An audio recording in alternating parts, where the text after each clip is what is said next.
مدام عندها مشكل مع وكاله الضرائب مع السي ار اي بتتصل فيهم لتشوف شو الموضوع، بترد عليها الموظفه بتقول لها انت ميته مدام صار لك 4 اشهر. الله ما قالها. هحكي لكم شو القصه.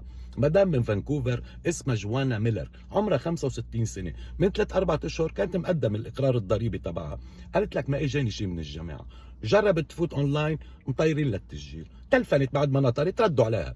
بتقول لها انا جوانا ميلر وبتعطيها الرقم تبعها. بتقول لها الموظفه مدام العمر الك انا بعتذر منك، انت ميتي صار لك 4 اشهر. قالت لها ميتي شو؟ ما انا اللي عم بحكيكي. قالت لها لو سمحتي مدام بالورقه اللي عندي انت متوفيه.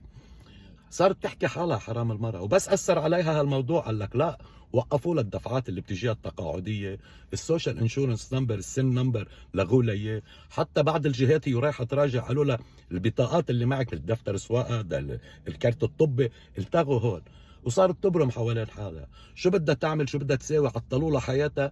لما راجعوا مع السي ار اي قال لك ايه بصير خطا بشري، هذا بيأثر يعني، هي قليله الخطا بس اما يعني سوء تواصل بين الجهات الحكوميه، اما خطا بشري. بس نحن عده اسابيع ومنمشي الحال، قعدت مشمشطه ما معها تدفع اجار البيت، صاروا يلموا لها تبرعات $1600 اجار بيتها.